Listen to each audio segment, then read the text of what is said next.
Okay. The love stream. We're back.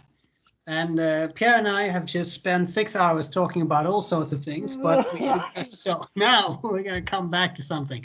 And something that we were just talking about, which I'm not sure how politically correct this is at this point, given that he's now kind of a convicted rapist, but we were discussing the benefits of having a Bill Cosby imitation in your repertoire. And because you see, I think the thing with Bill Cosby, and this is something you should absolutely look up, Brad Garrett, who played the very tall guy in Everybody Loves Raymond.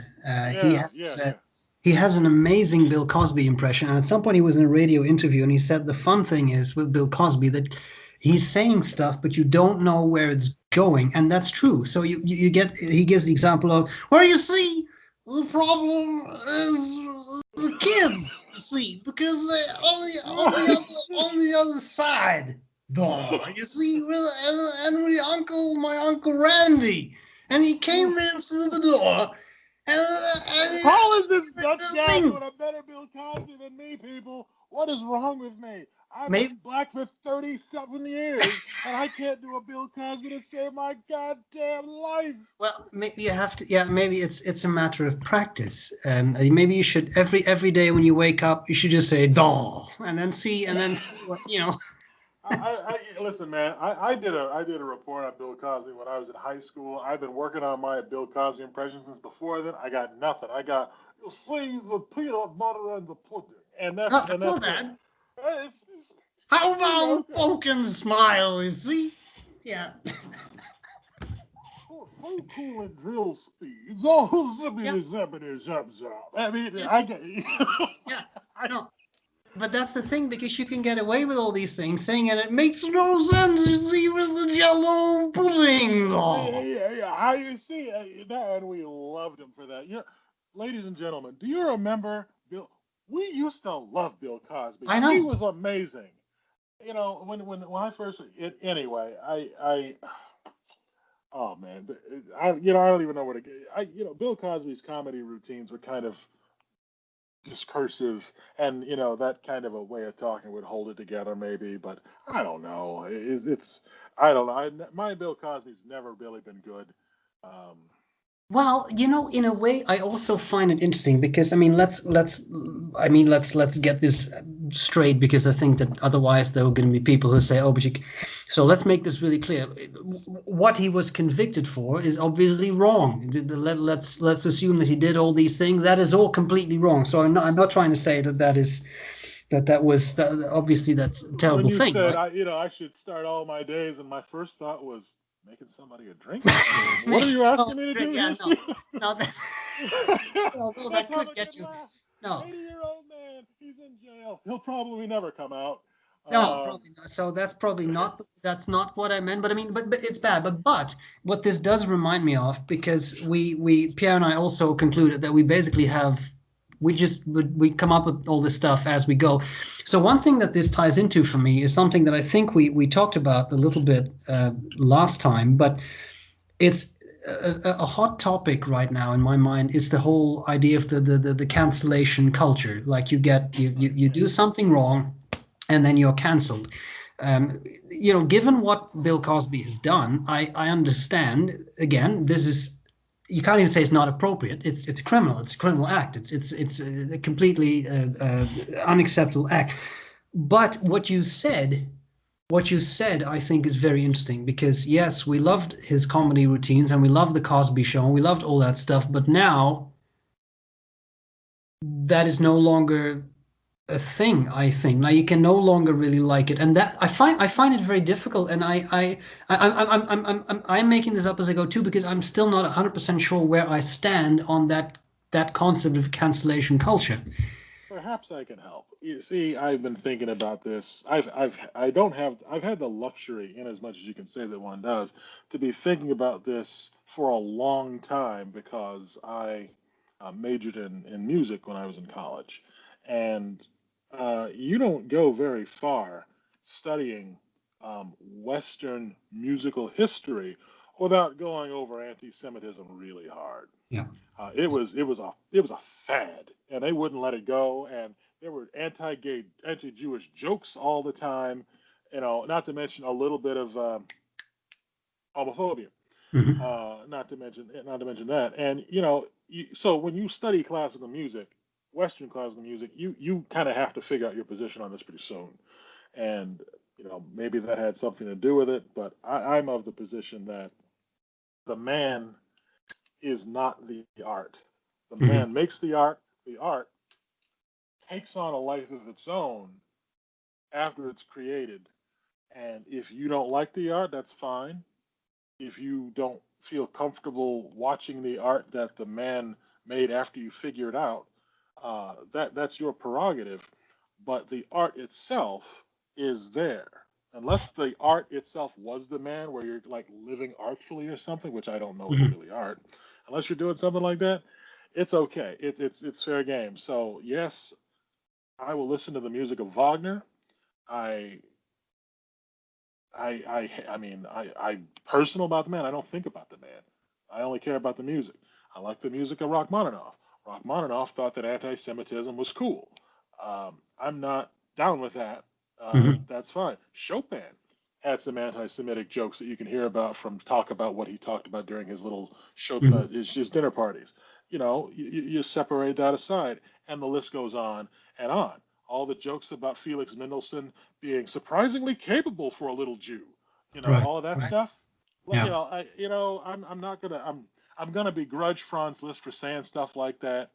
But at the same time, I'll listen to his music because he is not the music.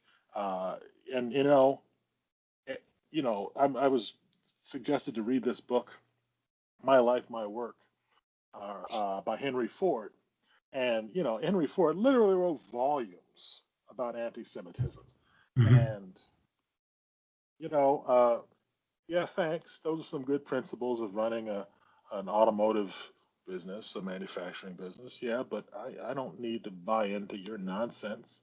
And honestly, when I read his biography, I actually tried reading some of it. It's hard for me to take him seriously Hmm. because I keep hearing in my head how if you really think this, and in this case, you got to really look at the words. If you really think this, what was going on with all that stuff about Jews, unless Jews are really just not human beings to you, Hmm. which, is a dichotomy that you kind of have to think through. So my attitude is when I saw the Cosby Show, I saw the episode where Theo wants to move out of the house sooner than he can really afford, and Bill Cosby or Cliff Huxtable very carefully takes him down over to realizing, yeah, I don't really have the money to hang out and live with my girlfriend in Manhattan, Hmm. And I saw that, and the first thought was, whoa, that's Bill Cosby there, oh boy, and 10 minutes in, you just kind of get absorbed into the art, and you realize the Cosby Show is still a great show. You might not be able to enjoy it, but it was a Hmm. good show. It was great. People loved it at the time for a reason. Yeah. So yeah, that's what I think. I think that is a very good way to look at it.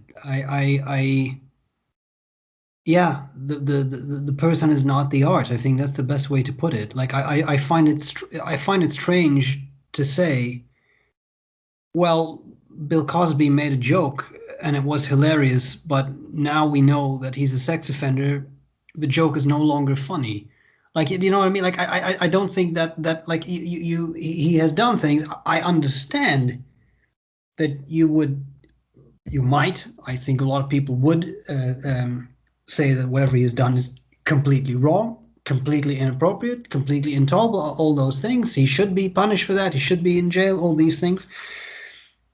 But what he did, I don't know if that really gets affected. Sorry. Let me clarify Gotta be that specific. yes, what he did say or do, his acts, his sketches, his comedy, etc.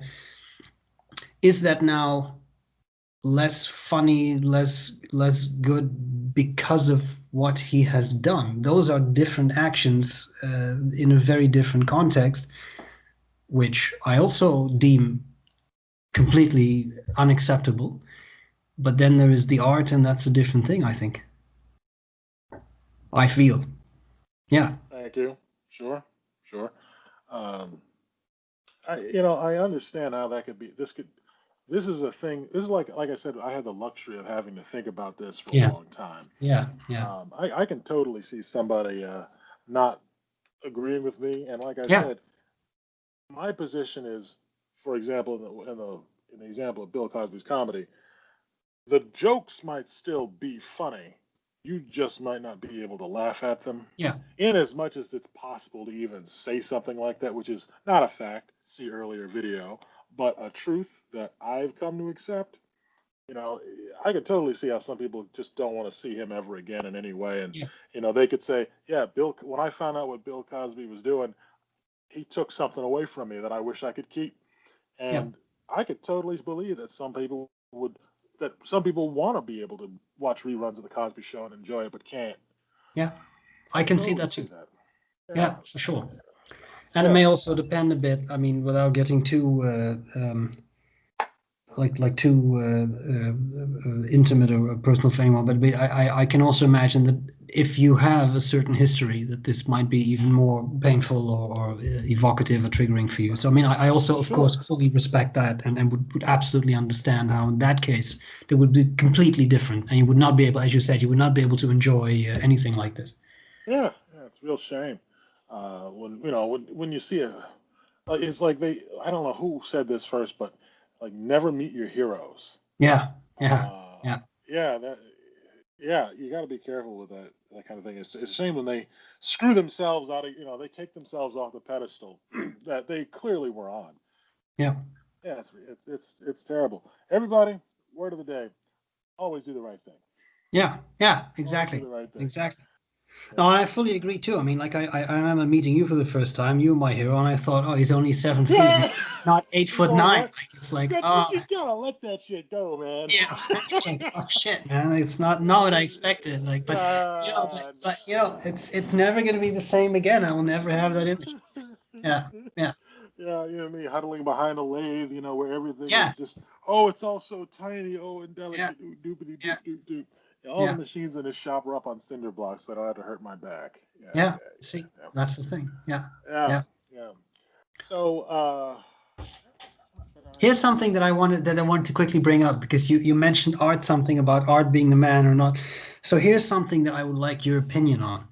So there's a very nice museum in the east of the Netherlands, which has actually one of the biggest Van Gogh, aka Van Gogh, collections in the world. But more I important can't than fucking say that word. I went I to know, the Van Gogh Museum. I tried. It was like Van Gogh, yeah, yeah, and I'm like, no, what is don't this? worry That's about why it. they I call don't it think Flemish.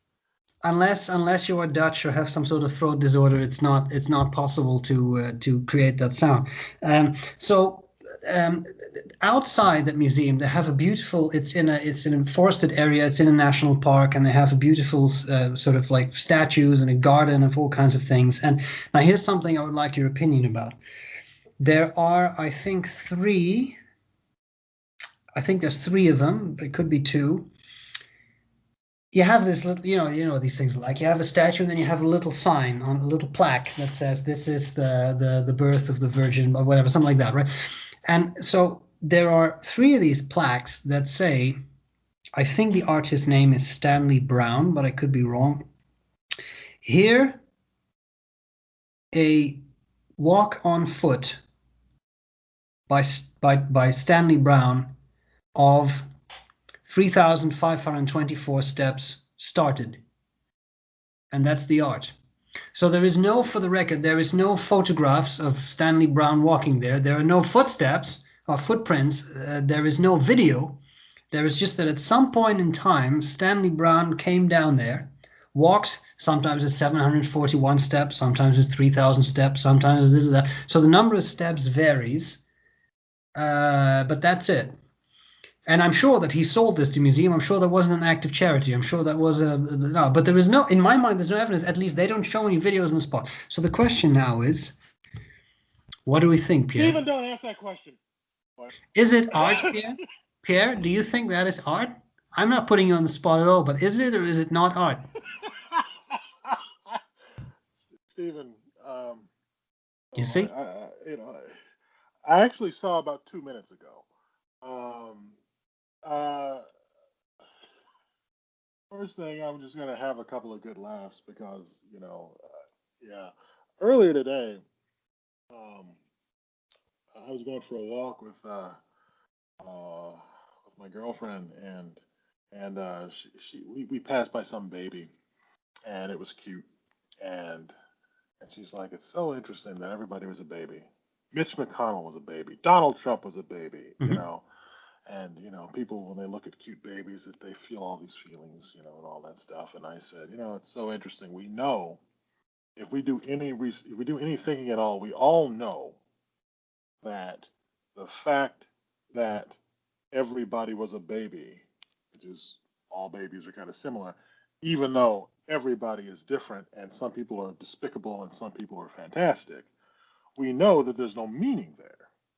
But yet we find ourselves entranced by this conflict, you know, uh, the dichotomy of how somebody could, be a part of a very similar group and at the same time have all the range of the human experience. And I said, "Gosh, it's so fascinating, but yet we can't leave it alone. But yet there's no meaning there. Oh gosh, there must be art then." Mhm. Nice.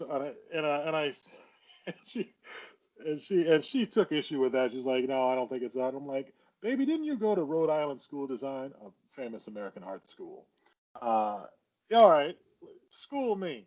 What is art? Give me a little card that I can hold up to everything in the world and say, all right, all right, all right, all right, all right. This Check, is check, art. check. This Yeah. is not art. You know, and more or less, she talked for a while, and I never really got a consistent answer. It kind of moved into she gave me an answer, and I said, okay, how would your teachers from art school grade your answer? Would you get a 100% with that? If Mhm. not, try it again. And we kept playing that for a little while, and I think she eventually got over to it is if you think it is. And I said, well, that's not anything. If there's a thing in existence that it is a certain thing only if you think it is, then that classification is meaningless to me. I believe that the, the founding principle of philosophy is that you are searching for wisdom. You want Mhm. truth. Facts, that's great. That's science. That's what we do. But when you want meaning and when you want truth and you want to know what something is about, you want to know about the essence of that thing, you got to look. And if the answer, if the real answer that actually works, what the card works, it is if you say it is. If you get that kind of an answer, then that's then what you're looking for doesn't mean anything.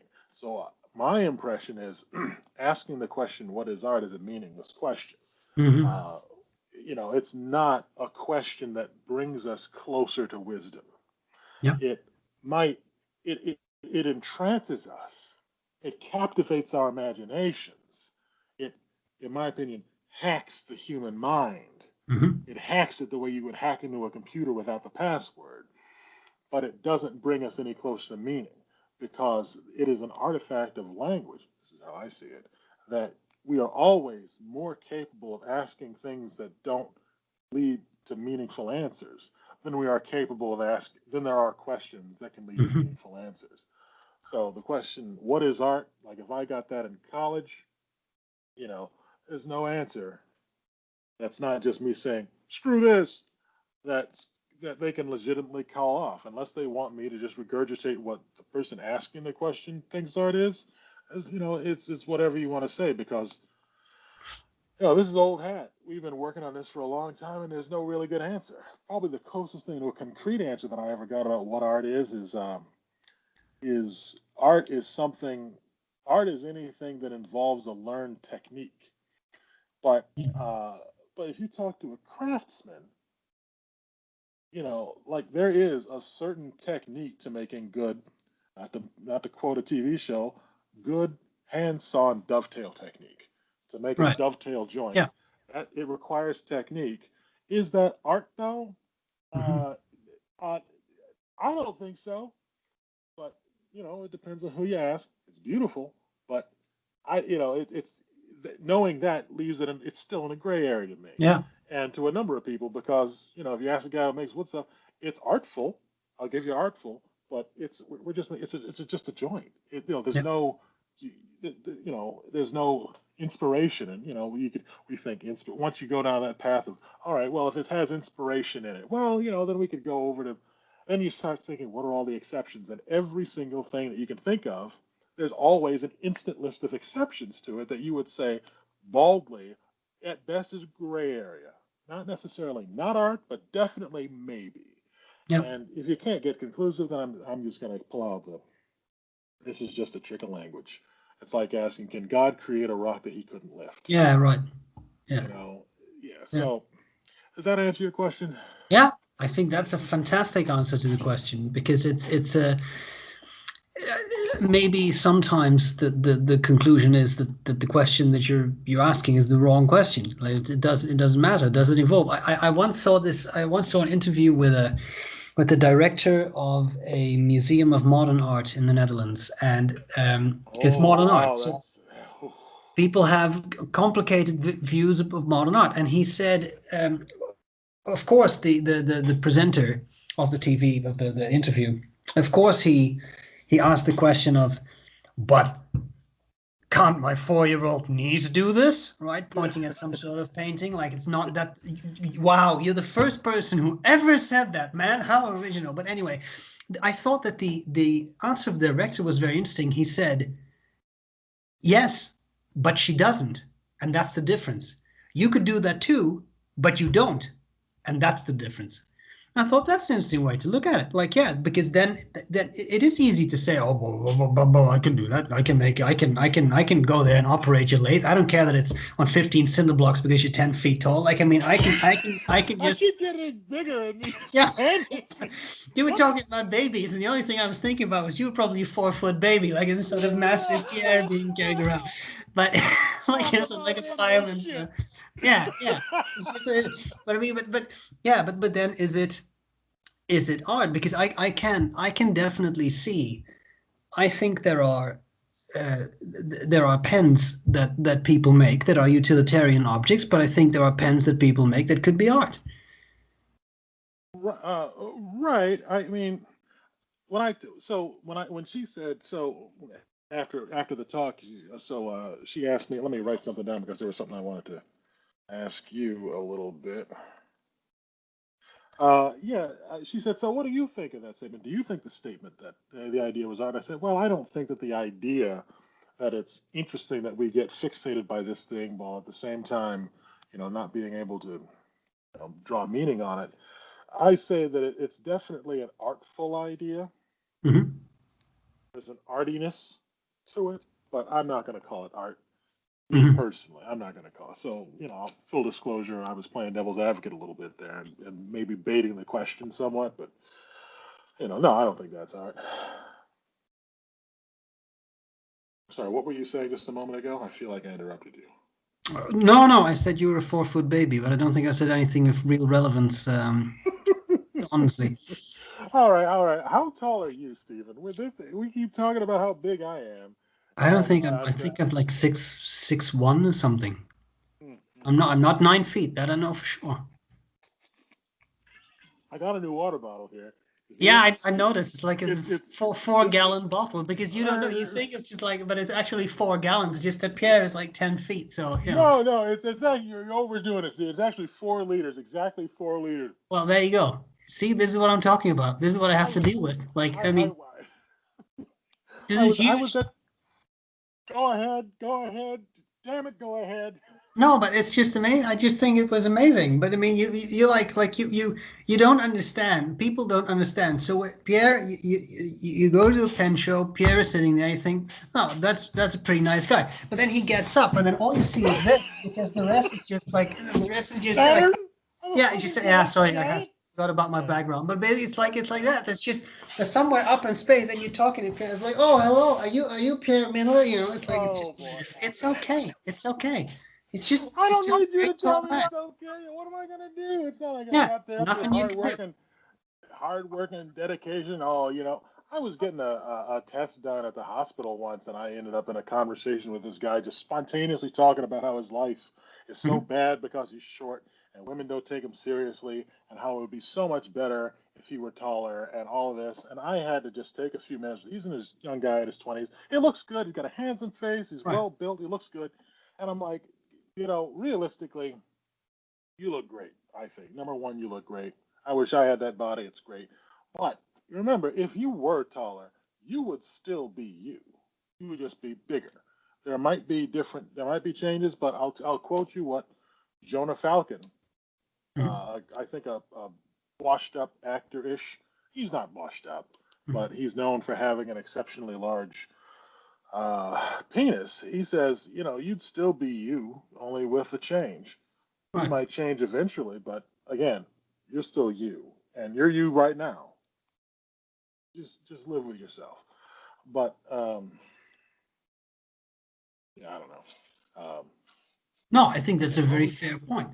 Well, I think yeah, this is the issue. Like it's um, people do forget these things of it's easy. I'm trying to make this sound like it's something incredibly profound I'm about to say, but it's not really. Like, people forget how easy it is these days to I think experience all kinds of envy. Look at any Instagram account where you see the super filtered version of someone's life, literally filtered, like everything is perfect. Look at the salad I ate. They didn't picture the 5 hot dogs off screen. Like I mean, it's always that kind of stuff, it, and people you forget that. I think it's a really good way to look at it. You could desire to have someone's whatever like specific property or characteristic they have, but at the end of the day, you would still be you. You just be you with maybe something tacked on or bigger this, smaller that, whatever. But it would be you. That's yeah, yeah. Those Instagram accounts, and this is a real problem, especially when social media started getting big. That's some real issues because on a social media account like Instagram, especially because it's just pictures, only pictures, right? You get to see how someone else wants to see themselves because yeah, they can make the yeah, changes, right? And you get a chance to buy into somebody's fantasy, and if you forget that, you're doomed. I would, if I was asked the question if I ever had any kids, would I let them get access to social media? And my answer is no, mhm, because number one, social media adds very little to our lives that didn't exist in other safer ways. But mostly, I mean, if I can find myself falling down the envy social media rabbit hole of jealousy, envy, and self-loathing, and I knew it was coming, and I have the executive functioning of a full-on adult. There's no way no teenager has a chance. If it yeah, was left up to me, I mean, screw banning TikTok. I'd ban Facebook. All of it. Every 13-year-old needs to get off of that right now. yeah, Do what we did before. Just get on the phone. But because mhm, you have no hope. You have no hope to resist that gravity well that social media is designed to drag you into. Thousands of brilliant guys studying human behavior to get you to suck in on this. You have no chance. So no, no, no. You can't. Forget social media. I don't want to get on that rant. Sorry, I didn't want to forget. I did have a question for you though. Big change yeah. of subject. Go ahead. So, what do you think of Arushi and fountain pens? Yeah, that's a really interesting question. I have to admit that Arushi has grown on me. And the first Arushi pen I reviewed was a Nikaya Piccolo that belonged to Aziza. And the conclusion that I drew was I'm not really seeing it. I don't see why this is such a popular pen. Now, realistically, that's a smaller pen. I like larger pens. I try to take all that into account. Like that's a subjective thing. Like I can't judge something for being something I don't like if there are other options that I would like. But I just thought like I don't really see this, and then the world exploded a bit, and some people got very offended because Nakai has sorry Nakaya sorry anyway they have a large, it's a brand with a large fan base, and I have found that you have to be a little careful because it's a very loyal fan base, which is fine. Now, my opinion has then grown a bit, having tried some more Arushi pens. I now own a couple of Arushi pens.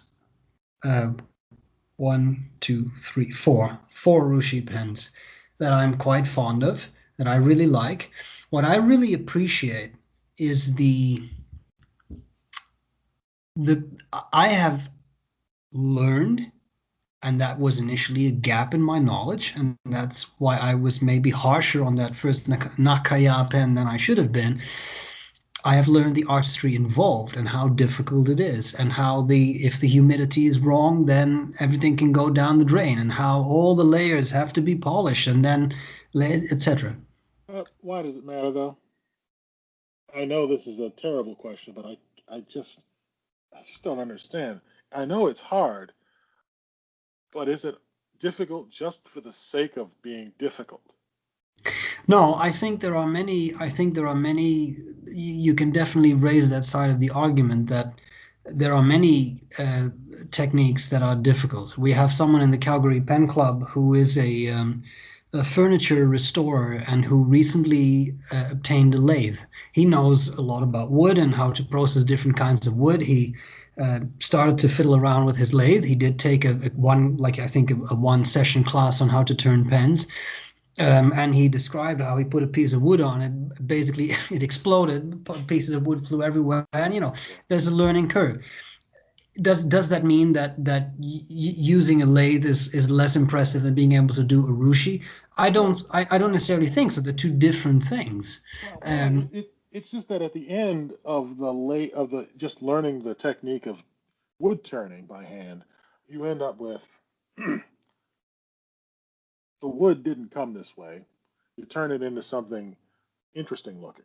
Mhm. But what baffles me is when I see what, to my eyes, I mean, as just a guy who makes pens all day, it seems like someone takes a black ebonite pen and they effectively paint it to be not black anymore. Mhm.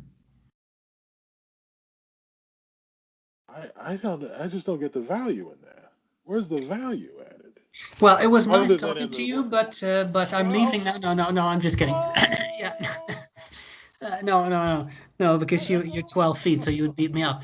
No, but I no, I understand. I hear what you're saying. Yeah, I didn't mean to interrupt you. Please continue. oh, oh man, that's not a small water bottle either, there, Brown. I know. No, it's 8 liters. But no, I hear what you're saying, and I think for me it depends a bit uh, um, on the technique. Let me show you because I'll just grab the. Wouldn't it be cool if Earth had rings, people? And there's back. Oh, Saturn's back. Um, Yeah. like I'll show you two examples that I find very interesting. So here is. I hope it shows up somewhere with Saturn. Yeah, I Is think this a so. launcher pen? No, this is an Amiki Emperor, but it's a Okay. very similar finish. So it's an even finish. I think it looks attractive, but realistically, this could be red hard rubber, and that's just it. Like there's nothing else to it. I mean, if you don't know, if someone has never heard of Arushi and I give them this, they probably just think it's a red pen. Like it is nothing. This is a different kind, Akatamanuri, which I like a lot. I'll show you. I'll try to show you. So this is not going to work well. This is it. All right, Is I'll try this to the block. one where it's kind of black underneath the brown and it fades? Is there Yeah, like a green in there yeah. somewhere? So again, the lighting here is bad because it's getting a bit later, but there is a certain redness in the very deep brown red. I know this doesn't work, so yeah, take my word for it. But I've seen that kind of stuff before. and that Yeah, I find very pretty because it has more of a sort of like a fade into a different color into it. that I think is neat. I think that's a neat color. It's a little bit weird that it seems so expensive just to get a nice color. Well, that's the thing, and that's what my initial issue was with these Nakaya pens. But at the end of the day, it's an ebonite pen, or I don't know from the top of my head what material they use. I'm assuming some sort of ebonite, but I could be wrong. And then they lacquer it. But is that craftsmanship worth the $1,500? Is it worth the, you know? And that, I think, is an absolutely fair question. And I know a lot of people for whom the answer is no. I love pens. I don't mind dropping 2 grand on a pen, you know, but I wouldn't buy a Rushi. Like, it's ridiculous. Like, I fully understand that. Okay. Uh, yeah, I talked to actually Reaching Ralph, if anybody remembers him. Yeah, Uh, yeah, he- I guess going on a couple of years ago, and I asked him the same question, and in terms of concrete answers, he said it feels really warm, feels really special. The hmm, gloss is just out of this world, and yeah, it's really hard. So it's hmm, durable while at the same time being kind of light and kind of yeah, warm feeling, which is, as a guy who cares about material science a little bit as pertains to pens, that's a wild combination to give somebody. It's like anodizing aluminum. Anodizing is hard as glass, but the aluminum is soft. You could dent it with a nail. yeah. It's kind of weird to do that, and it's kind of special. I could see that be kind of interesting.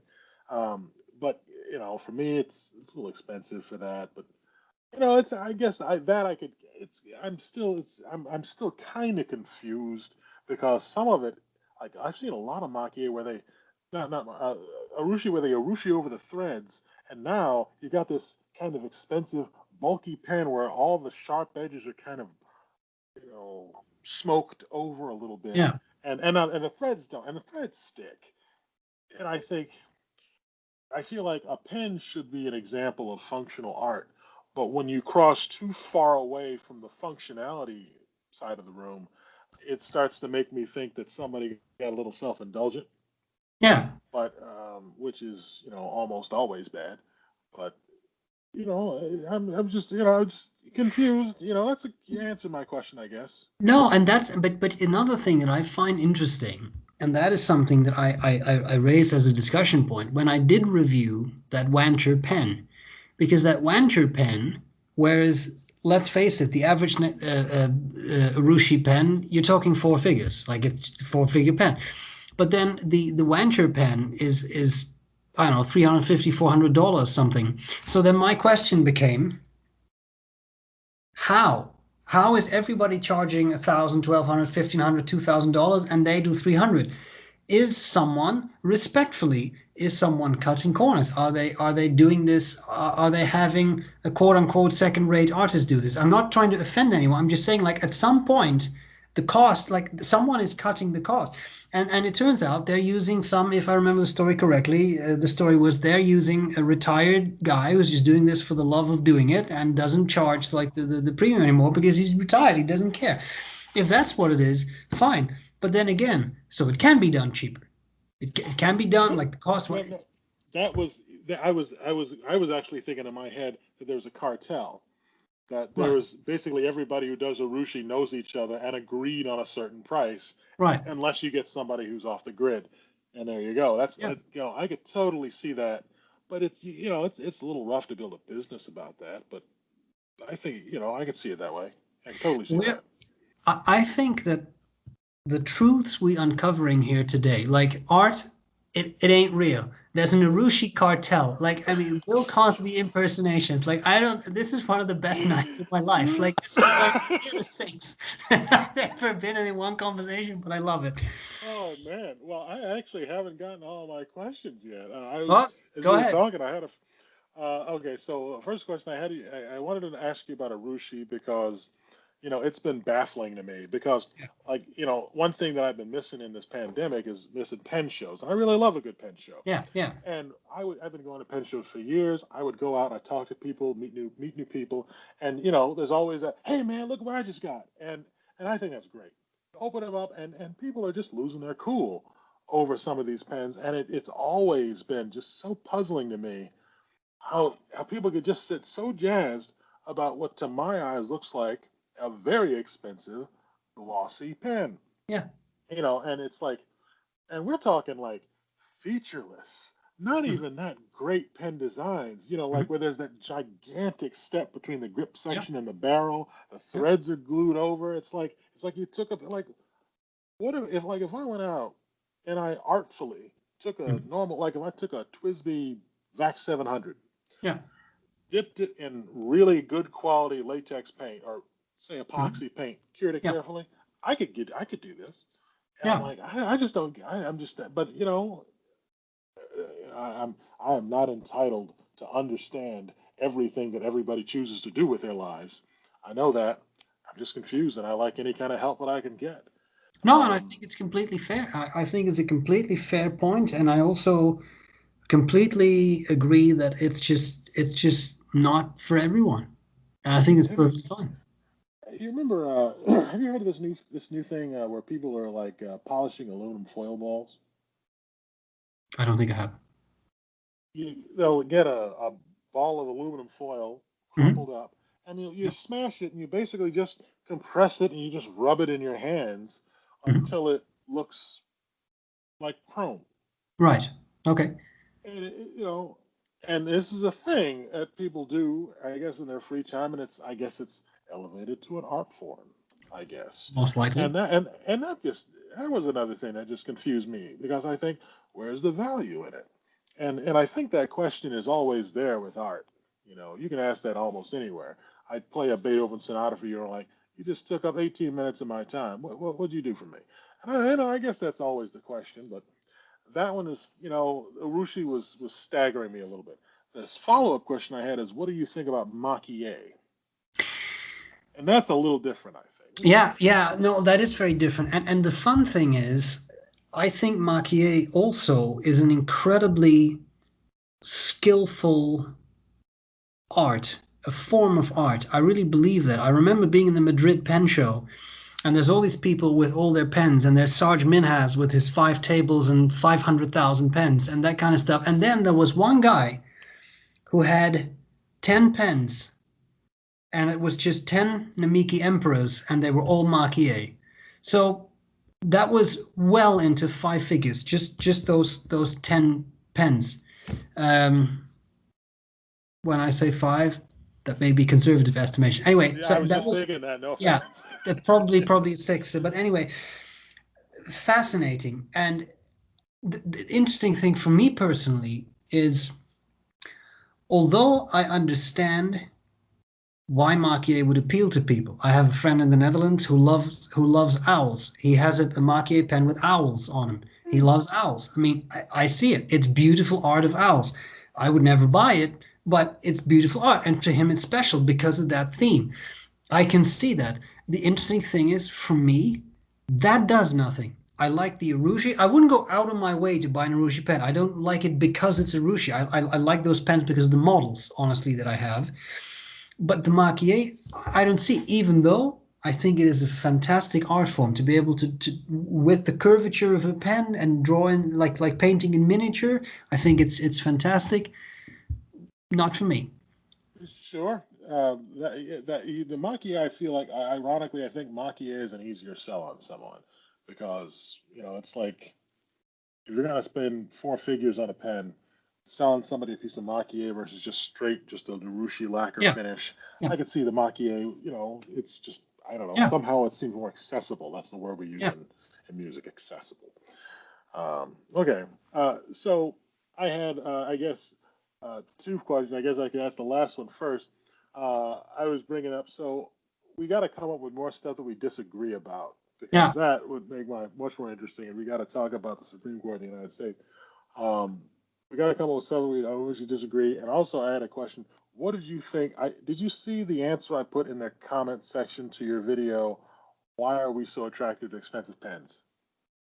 I have probably seen it, but there was so much response. Can you maybe just briefly repeat your view? It was basically. I think the reason that well, honestly, to flesh it out more fully, I think the question is backwards. Right. I think posing the question, why are we attracted to expensive pens, starts with an improper premise. I don't think we're attracted to expensive pens. I think pens are priced expensively because people selling them think that we find them attractive. Yeah. Okay. Um, and my example was, if you take a cheap wedding dress compared to an expensive wedding dress, cheap wedding dresses are cheaper only because they're ugly, and they think a fancier, a nicer looking wedding dress is more desirable and they're more expensive. But in every other measurable sense, most likely, they are comparable. Same kind of Mhm. materials. It's not like the amount of work that went into each one is going to be markedly different. And even if it was just a matter of design, like if you're going to say it takes that kind of a cost margin difference to make a beautiful dress versus an ugly dress because it takes longer to draw out. I mean, I've known a number of people who work in design. It just doesn't work that way. Right. You come up with what you come up with, and it's like at the end of the day, someone says, "Okay, this is attractive, this is not.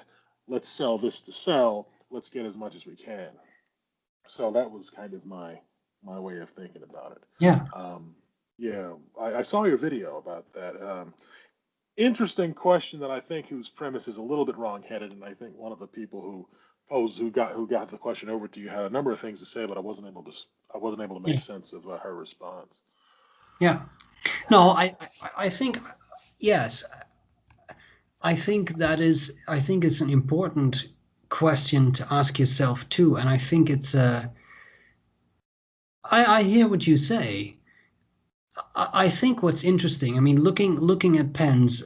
Um, I've been doing YouTube videos about 9 years now, and the interesting thing that I feel I see.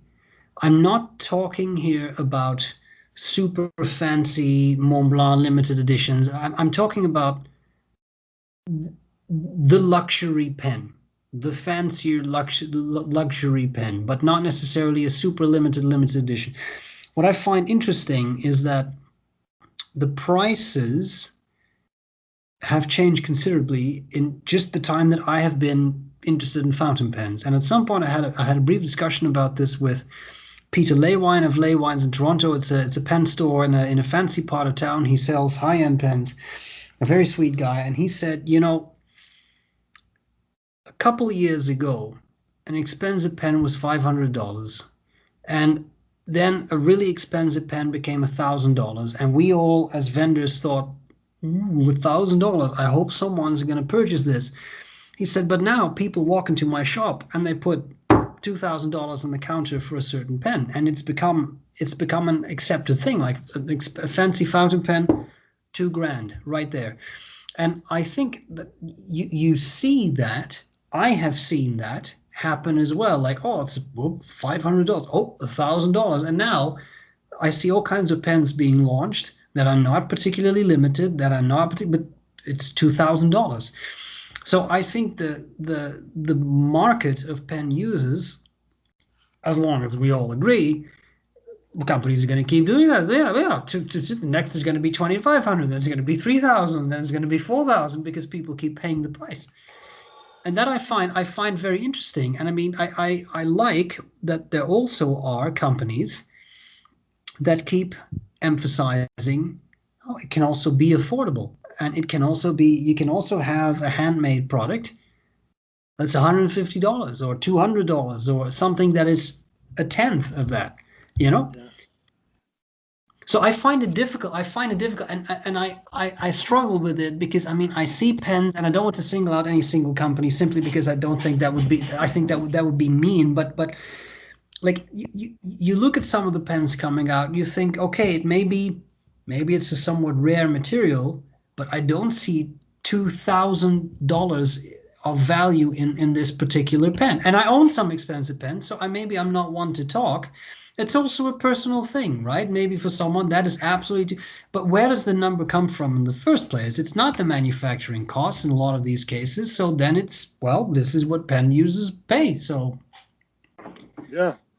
I mean, in your video, I know you mentioned that almost no fountain pens are worth the money.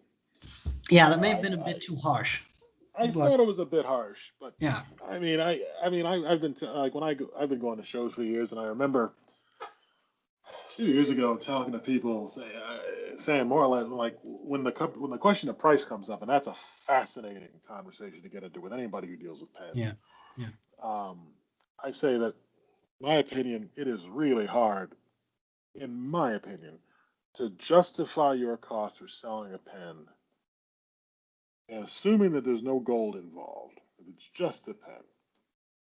I think it's hard to justify your cost for a pen over $300. Uh, and I feel like for me, if I sell a pen at $300, I think I have a good reason. I Mhm. think I can tell you about what's going on, and I think I can say, okay, that's not asking for too much. I am also not asking for the most that I can ask for, Yeah. which is a game that you play. You know, you want to find that game of let me ask for as much money as I can get before the total amount that I start pulling in starts to go down. Yeah. And you just, you work backwards from whatever that is. But I think it's hard to justify, but I think I could justify a $300 pen. And I for the people that I meet at shows, I can't remember anybody who said, you know what, Pierre, I don't buy it. Too expensive. Who's not just being a jerk. Yeah. Yeah. Uh, but it goes way up above that, up above and beyond that. And the question stops being about that really. It stops being about the justification for the price. I would say like when I think of, I mean, they can afford Pelican. I Yeah. mean, Pelicans get those are expensive, and it's just that they're so good at it. They got economy of scale working for them. They're doing everything right. It's just super expensive, but it's not super hard to make. Not super precious. It's just expensive. I mean, I'd say it's expensive to me, which I think Yeah. is what a guy from Pelican would say. Pierre, you think it's expensive? I guess that's right. I don't know. Yeah, but it is that. But look at what you like. Look, I think you also have to consider, and that is something that I try to do when I review a product. You also consider the maker. If Mont Blanc tells, I get lent some fancy Mont Blanc, and Mont Blanc says this is a $3,000 pen because it is very limited, because there are only 5,000 in the world. In Mont Blanc terms, I think that's very limited in their mind. And we have taken this theme and we have tacked on everything we can to emphasize that theme. Here's the button that makes it vibrate, and here's the this, and there's the Fifth Symphony of Shostakovich playing when you hit that button. Like you got all that stuff going on, right? Yeah. Then now it's $3,000. Well, then I think that it's fair to say, okay, you made 5,000 of these. You are, you have very strong opinions about the quality of this product you have put before me. Um, well, if you are that certain of yourself, then I am also allowed to find something of that. If you are this confident that this is a $3,000 piece, but now if you compare that to let's say Desiderata Pen Company, you're a dude. You may be 15 feet, but you're a dude, right? You're a dude in a basement with 25 cinder blocks on everything. Like, I wouldn't be able on a ladder. I wouldn't be able to reach that lathe, but you can. That's okay. That's okay. Like when you're sitting on your knees, you're taller than I am. That's okay. Like I accept this. But the reality is, you're one guy. You're one guy. You could crush my skull with one hand. But anyway, beyond that, like you are one We guy. gotta I'll we gotta stop now. get you onto the Star Trek movies. Star Trek 2 Inner Darkness, totally worth watching. Totally Okay. worth it. You gotta watch I it. Gotta shall I watch shall check it out.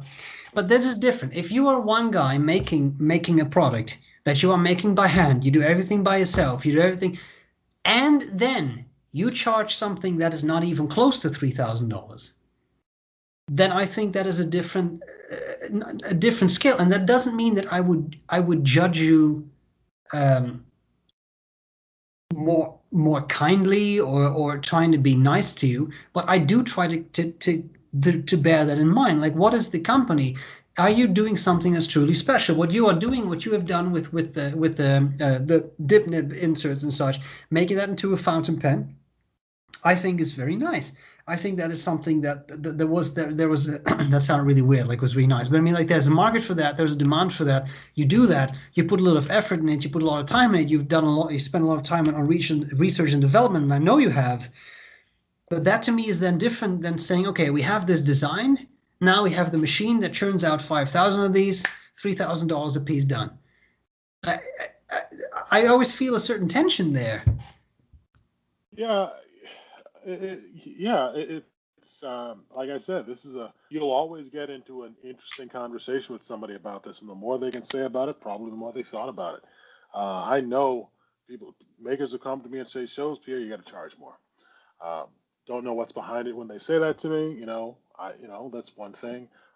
It's so weird. You're like I mean, when you cite Mont Blanc, though, you're really you're shooting the king. When it comes to prices and whatnot, and I'm sure they're gonna ring my bell for us even talking about this. But I think let's just get controversial. I think a Mont Blanc might be overpriced. No, I'm Um, pretty sure it is, but it's their marketing. They have, and I have no issue saying this because I don't want to offend Mont Blanc in any way, but I think the reality is they are brilliant. Brilliant because they I have mean, marketed themselves to a position nobody else can even approximate. right. That's the beauty. Mont Blanc, in our example, they are selling $3,000 pens. Mhm. They have got figured out some way to get somebody Yeah, to pay that money. I can't. I don't know how to do that. I can't get yeah. somebody to sell a $3,000 pen or buy one. I can't do it. I mean, more power to Mont Blanc for being able to part people who've got that kind of money from their money. Um, Yeah, and it's that's what they go for, and that's what they like. I remember at some point, there's a fancy shopping street in Amsterdam for the insiders, PC Hoofdstraat. Like this is the fancy shopping street, fancy, and there's a Mont Blanc boutique, and four of us, Lisa was there, two friends were there. We walked in. I mean, I'm wearing a t-shirt. Like, I mean, we're not dressed up, and we enter the Mont Blanc boutique, and there is people standing there with white gloves, and we walk in. And basically the greeting was something like, ew. It's sort of like ew, what was that word? I couldn't ew, understand. ew. What word are you saying? I'm just saying, I'm just expressing my discontent at people walking in dressed like that. Ew, Oh, oh dear, ew. oh. Oh, look at the bumps. Mr. Daliard, we have bums coming in. It's kind of like that. So I mean it's that feeling. And I'm not trying to harp on Mont Blanc, but that's the image they go for. Had we walked in three-piece suits, it would have been a completely different experience. But that's not what, Presumably. what they go for. And I don't, and here's the thing, I genuinely don't care. I didn't feel offended. I thought it was kind of comical. But that's the image that a company like that has created. We are very fancy, and you are damn lucky we allow you into this shop. In my mind, like we are allowing you to purchase our product, but don't push it. Yeah, the good thing, right? I would love to be in a store where they tell me we're not selling this to you. So Hmm. fancy that it's not good enough for me to Yes. actually buy. That would make me feel better about the brand, of all things. But for what it's worth, Mont Blanc's been around for a while. Yeah. And I think um, that helps when you've got a brand that's been that's old. Feel like you can. It's easier to make the argument that what we've got is special Yeah. and that it's costs money. But I don't know. There's some new companies out that are charging, in my opinion, Yeah. huge money, No, I know huge what you're money. talking about. Yeah. And I just say, all right. So you don't have a name.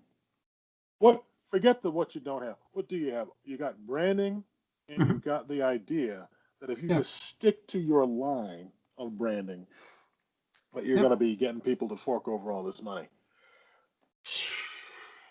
I don't know. It's just it's not a place I want to go. And I think the people I the think people who know I me at think Penn the Show, solution the yeah, solution is what you should do is put a little white star on your pens that may raise the value. Just see what happens. You should have a oh, little on the cap, a little white star, a little tiny well, little that's mountain.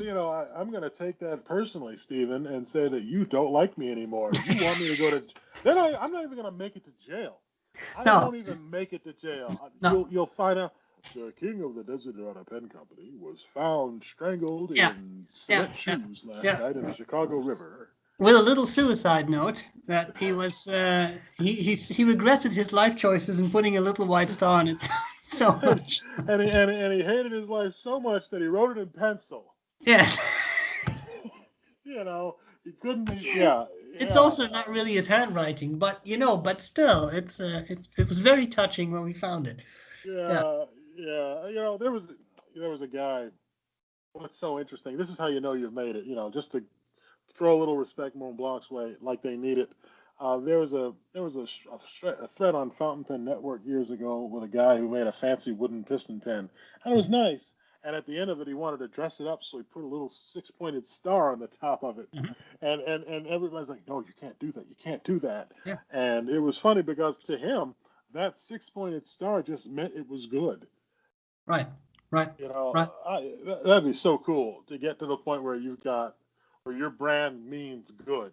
You know? Yeah, no, and that I want to emphasize that I'm not trying to harp on Mont Blanc. I don't necessarily agree with their pricing strategy, but here's the thing: you have to give them mad props for how they have managed to build up an empire Yeah, of marketing and getting people to do this with the watches, with the leather, with the pens, with everything.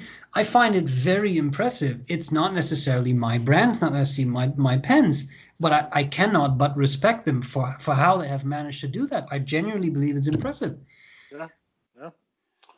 yeah, yeah, yeah. I mean, we could talk about how impressed we are with Mont Blanc all day because there's a lot to be impressed by. Oh yeah, Um, yeah, there is.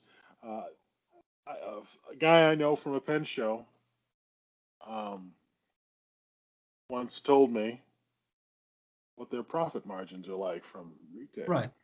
And I can't say that out loud. I am not going to say that online, but it was impressive. Yeah, oh, I'm sure it is. Yeah, yeah. Okay, all right. Well. Let's put Mont Blanc to bed. Uh, what else? What else is on your mind, Steve? Well, I think the real question at this point is who else can we offend? Because I think we've done a really impressive job. Like Bill Cosby and there's Mont Blanc, there's like all the other pen makers, there's everyone. So what else can we do? Brian Goulet is an asshole, man. Like, no, I'm just kidding. Brian Oh, Goulet is awesome guy. he's But terrible. He's just joking. he's tall. He's got all that gorgeous hair. He's very handsome. He's got a I nice know. voice. Yeah. Oh, No, man. we don't like Brian Goulet anymore. Oh, no. No. Cancel him. Yeah, we gotta cancel. Hashtag cancel Goulet. It's a new thing. It's starting tomorrow. Hashtag cancel Goulet. We tried. No, no. Yeah. Yeah, I don't know. I mean, what else we could? Oh, right. We got to talk about abortion. We Okay. got to talk about. Okay. Yeah. Um. Yeah, that's not gonna offend anyone. I think it's great. Great. Yeah. Great Okay. idea. All right. Steve, you go first. Yeah. My stance my stance on abortion is that I genuinely in all good faith cannot, that's an interesting choice of word by the way, but I cannot come up with a truly valid argument that would entitle me to say to any woman, I know better to do English. I know better to do. I know what I know. better you should do with your body Yes, than your doctor, yes. your I know family, better and than yourself. you what you should be doing with your own body. I simply cannot believe that I would be able to come up with an argument. Can you raise arguments along the lines of, but it's life, human life, where do we? Sure, that is something you could debate. But for me, honestly, that's kind of where it ends. Like you are in a situation, and then it's always like, yeah, but what if she's pregnant because of a sexual assault? What if she's pregnant because of this? What if she's quote unquote just pregnant because the condom broke? What if she just well, here's the reality of the situation in my mind. And this is important to me because my master's degree happens to be in developmental psychology. I have studied in all my coursework, I have seen the effects of what happens if children are not really desired, but they just happen to be there and parents have to deal with it. It's not pretty. And that's putting it incredibly mildly. So Yeah. I cannot for me say tough luck. Tough titties, said the kitty when it ran out of milk. Just keep it. Keep the child. keep the child because it would be unacceptable to get an abortion because now you have it, so you have to keep it, and then see what happens to that child down the line, and also what happens to the parent who may not be prepared at all, who may never wanted the child, who may. I just can't do it. So that's how I feel about it. What about Oh you? yeah. Some version of this, of very similar. Um, to put it very mildly, or in a nutshell, as one might say, I've never heard a good argument against leaving a woman with the right to choose what happens. I've never. There are no convincing arguments that I've heard. Hmm. I used to date a person who was a new convert to Catholicism, and for her, when she voted in 2008 for America, John McCain, the Republican candidate, the topmost issue on her mind was abortion. Barack Obama was pro-choice. John McCain wasn't. That made her choice. And we argued about that for a while, and time and again she kept saying, "Pierre, you are rational to a fault." Hmm. Full stop. Uh, and that's it for me. There is no convincing explanation that, as a policy, works. Yeah. I've never heard anybody say anything convincing. I've heard um, pro-life Democrats say all life is sacred. Um, all abortion is wrong, but I've never heard the position fleshed out all the way. You know, if we're going because I think if you're going to say that all life is sacred, then you're also a pacifist, and you should believe in the dismantling of the American military. Yeah. Yeah. Uh, you also don't believe in capital punishment. Uh, you also are in favor of humane prison reform because you're still alive. You should not have to be put in the hole or in solitary Yeah. confinement. Yeah. You also believe in a very strong welfare state because if you think life is sacred, why should someone have to live in poverty? Hmm. Hmm. And you are also de facto saying that you think that our tax dollars should go for that stuff. But I've never heard anybody tell me, yeah, I'm I'm I'm going all in. And I think if you did want to go all in with that, I think that's fantastic. That sounds great. That's like that's damn. It's sorry to keep bringing it up, but that's Star Wars, that's Star Trek universe. The Hmm. world where we've solved hunger, we've solved wanting, we've solved poverty. Everybody gets everything that they need to be the most that they can be, and we never have to waste a life. Everybody. We got a world where there's a place for every single life. Yeah. But no, I've never heard anybody try to convince me that that's where they stood. So no, just never heard anything convincing. Sorry, let the women choose. And I think that, yeah, no, I mean, clearly we agree. So, but I also understand how, if you have strong religious convictions, that this becomes a different story altogether very quickly. But then all kinds of things become different stories altogether. I once was once told a joke by a psych professor, and it was something along the lines of, there's a talk show, and they're talking about when does life start, and there's different like clergy people and the priest. I'm When does probably get life the, start? yeah, so I probably get the denominations wrong here, but the priest says something like, well, life starts at the moment of conception, so at that point, you that there's life. And there's I think the imam says, well, no, actually life starts when the heart of the fetus starts beating. That's when life starts. And then the rabbi says, no, actually life starts when your kids leave for college and they take the dog with them as well. I thought it was comical. It's like, yeah, that's when your life starts. It depends on how you look at things. Like it's just a perspective matter, right? It was a joke. I make a It's a joke. thinker. It's a thinker. It's a Yeah. thinker.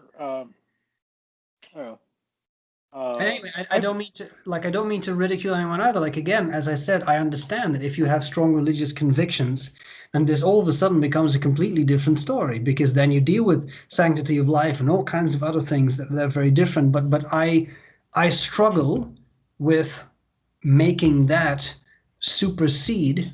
At the end of the day, there is a woman with a fetus in her body, not yours, her body, right? And that in my mind, that outweighs those other factors for me personally. yeah. Once again, Stephen, you failed. We agree on this one too. I know. Uh, God damn it. I was so I actually. It's a real shame. People who disagree with me, generally speaking, don't want to talk to me. Right. Conversations like this are something that I think are important, and they can be hard, and I Absolutely. can enjoy them sometimes. But they won't talk to me in person or on the phone or on a video chat. People talk all the time on social media and on Yeah. text or something, but that's nonsense bullshit. But I actually had a chance to talk to an abortionist. And when I Mhm. say that, I mean a literal person who performs the Yeah. operations as Yeah. needed. And she told me she used to work in a clinic. I forget if it was in Chicago or where, but she used to work at Planned Parenthood. And there was a law that said that you know peaceful protesters could get within like 6 feet of the front door, Right. and so there was always a throng of people that you had to force your way through to get into the office every morning. They're telling you, "Oh, you're a murderer! Don't you? Why do you hate babies?" All this, and these people are. This is like for a lot of these people, this is their job. It's what they do Mhm. all. They don't do anything else. And she would go in day after day to her job, trying to give women health care. It's her Yeah. perspective, giving women health Yeah. care. And you start recognizing faces. And then one day she comes in, and one of those people is in there asking for an abortion. Yeah. And she told me, so I took this person, and I'm like, you know what, I'm not here. And she's like, I know you might feel weird having me here, but you don't understand. I got a special case. Well, oh yeah, of course. Right, right, Yeah. right. She's like, I'm not here. I didn't come here to argue with you. I came here to give you what you needed when you needed it. So she gets the person, and then she tells me, she brings her into the room, after they have the chat about what the options are and all this. She's like, what's this? This looks like a clean little operating room or a clean little doctor's office. You mean there aren't baby parts strewn around the walls like in a butcher shop? I'm like, Nice. are you? I'm like, Janet, are you fucking kidding me? Did she really think that? She's like, yeah. Some of these people really think that we're in there just like with vacuum cleaners and air compressors and God, and they think we're just running a butcher shop. And she's like, no, no, no, we don't have any of that. We got all sorts of options here. We are here for you because sometimes you need us, and we got to be here for you just in case because a lot more people have unwanted pregnancies than most people know, Hmm. like you. And she did this, and it was like I remember this interview on NPR where they got a guy who worked for national intelligence who, through some unintended method, ended up helping out an insurgent, a radicalized Hmm. religious terrorist, and he got this guy to take him into his confidence, and he more or less got out information from him that was useful without torturing him. And it was the whole speech was more about it was just an interview where he was like, "I'm writing a book about why torture doesn't work. We got to stop doing this." And the guy said, I was talking to this guy, and he asked, "So what would have happened? So you know how I'm treating you. I'm treating you well. What would happen if we met outside? Oh, I'd slit your throat. Right. No hesitation." And I was thinking, and that reminded me of this conversation with this abortionist. She's like, so so after we get done with this operation, of course, what's going to happen? Well, I got to go right back out there. She's going to go right back out there, calling this woman every name under the sun. And we know human beings are amazing. We've got these brains that are too damn good, too flexible. and it's just something it blows my mind. Yeah, so I had that conversation, and that was we had that chat on a plane ride one time. Right. Yeah, that was. Yeah, I don't know what to tell you. I mean, I just, if you don't like abortions, that's fine. If you don't want other women to have abortions, um, keep it to yourself. Give me a good argument. Give me a good argument. Yeah. Because if you're going to tell some woman that you think you know what's better for them, the least you can do is explain it to me and justify it to me. You can't Yeah. have a position that involves somebody else that you're willing to bother, but you can't be bothered to explain it to somebody who Yes. asks you. No Yeah. way, man. You don't get that. You're not that fucking special. And I've never met anybody. People they don't want to talk to me. I don't know why. Maybe they know that I'm interested. I don't know why, but yeah. So that's kind of my perspective. No, and I think that's a very interesting story. That's a very interesting story, and yeah, I think that is what for me that really is what it boils down to. Like you cannot decide that for another person, and if you are going to decide that, then I think, and that's just my personal opinion, but then I think that your argument has to extend beyond, well, this is the will of God, because I don't like I don't think that that can really be used as a terminal argument, especially in a sensitive case of this. Well, yeah, but it's the will of God, because then we can, like, that ends any discussion, right? Then yeah, then me disagreeing with you, that is then also the will of God. So then I don't know where we stand, and that makes it very complicated. What about euthanasia then? Now talk about death Euthanasia, and dying. uh, mercy killing. In what kind of context? Are we talking about assisted suicide, or are we talking about just pulling the plug on people who don't have Oh, external focusing faculties? I can give you an interesting example. In the Netherlands, in my country, I always like to say that in my country, all kinds of things are legal that are not necessarily legal in other places of the world. But at some point, this is a real story. I'm not saying it for a funny anecdote. This is a sad story. At some point, I was living with my parents, and it was 2010, and it was a weekend day, and my mother comes back from walking the dogs, and my grandparents lived about 15-minute walk away from us, and she comes in and she calls my dad and me down, and she says, listen, we need to talk. um, my dad wants to die. I was just sort of putting the table, like my dad wants to, shall we order pizza tonight? It was kind of that kind of like love that was. So we say okay. And again, I'm not trying to ridicule anything. Like, this is serious. So I said okay. We said okay. Well, why don't we go there? So we go Oh, to oh, where? Oh, to your my grandfather's house. grandparents' apartment. Okay. So we find my granddad lying in bed. He had been he had always been a very physically fit man. He had done judo and soccer, and like he was a physically fit guy.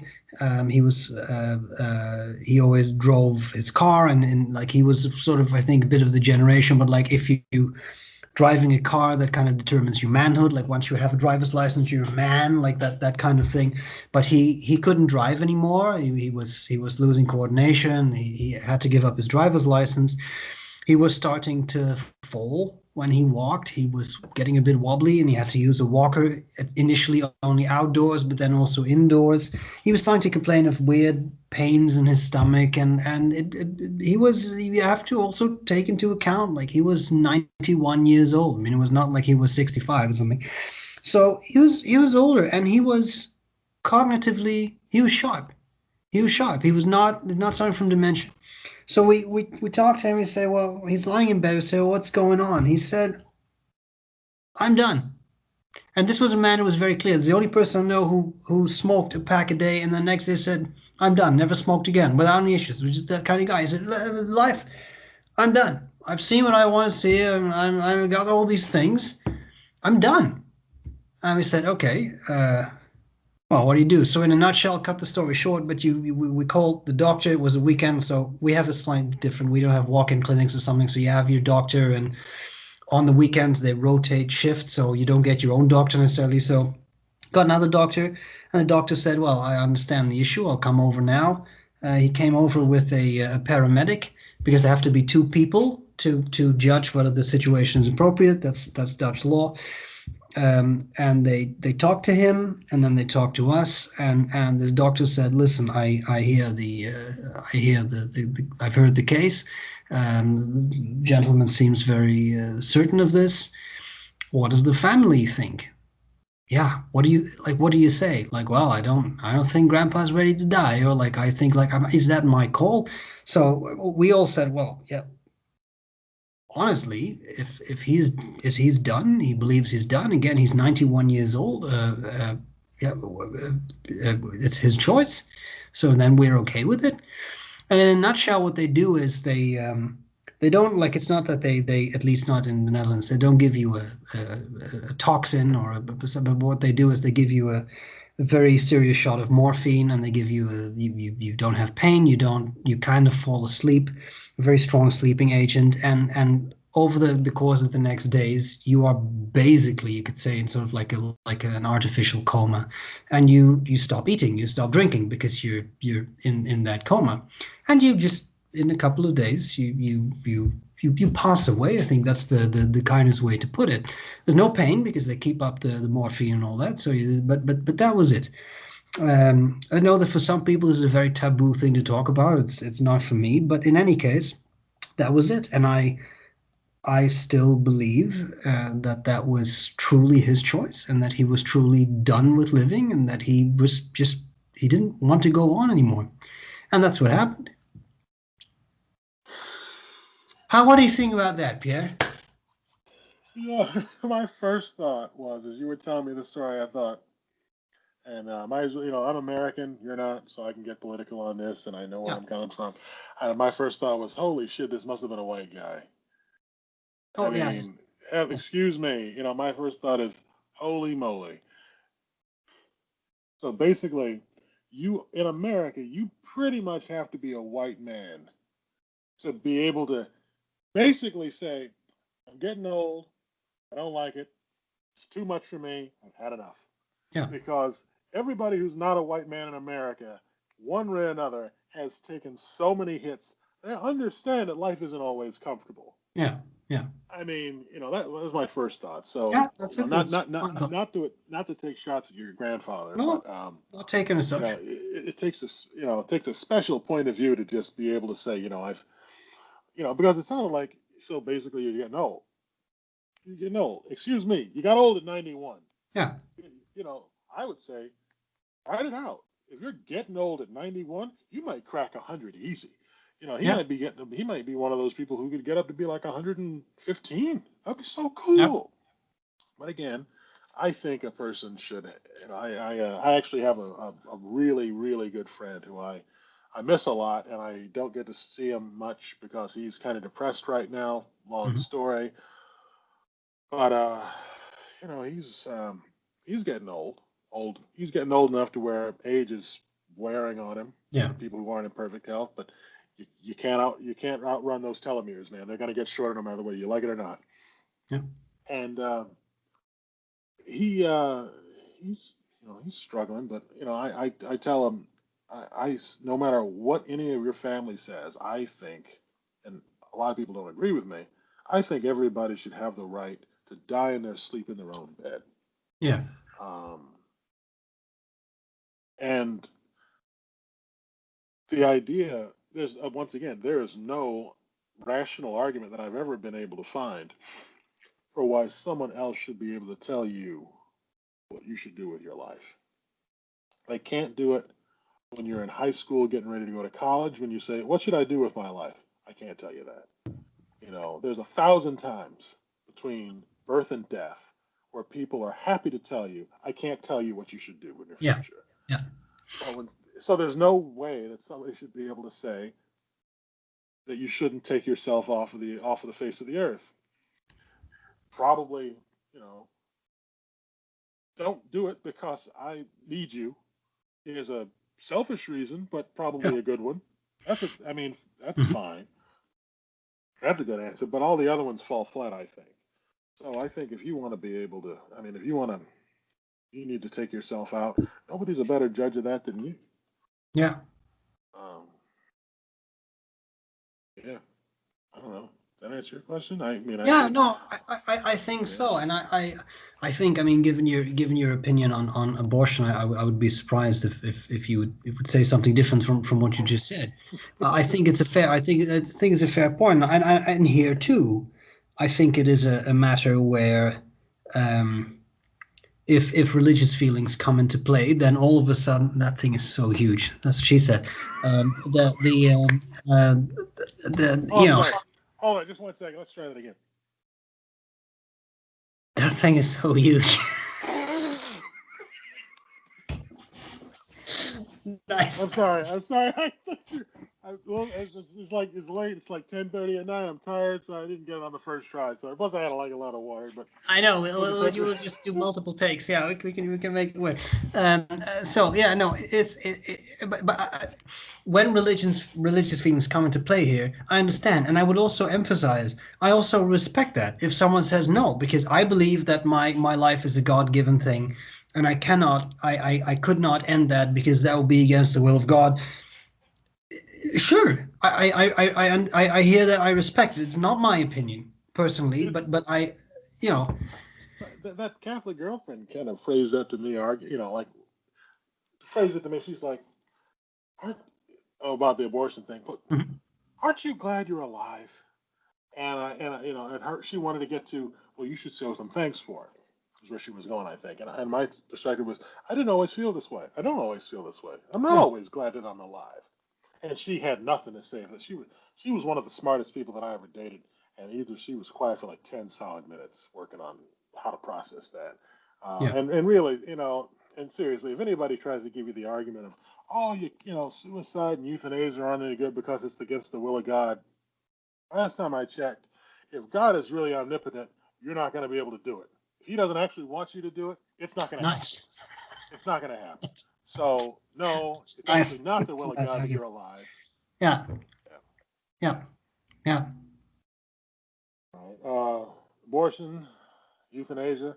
Damn, I only hit the abortion. That's kind of a hot button topic. Well, have you heard about what happened with the Supreme Court in the United States lately? Does that make it up to you guys in Canada? A bit, a bit. I heard that um, I'm embarrassed that I'm blanking on her name, but that the lady passed away. Ruth Bader Ginsburg? Yes, Yeah. yes, which is very sad. Um, Yeah. Well, she was old. She had a few cancers. She was not always feeling great, most likely. mhm. Again, I think death is sad for the people who have to watch it happen, Yeah, but it's the idea that you no longer feel yeah, can sound great when you know how bad you can feel. yeah, And I think, when I talk to people who are like arrogant conservatives who think they know what's best for everybody, my first thought is you don't know pain. You don't know mhm. suffering. You don't know pain. If you really knew pain, you wouldn't be so sure about what other people should do. I will fight the blows. I'll strangle the life out of you until you listen to me on that point. Mhm. But yeah, the issue is in the United States. Okay, this is getting kind of a deep dive, but the United States has a constitution which is the guiding principle for how all of our laws are made and Yeah, executed. And there's 3 articles outlining the powers and responsibilities of the various branches of the federal government. The first article deals with how the Congress writes laws, and the second article deals with how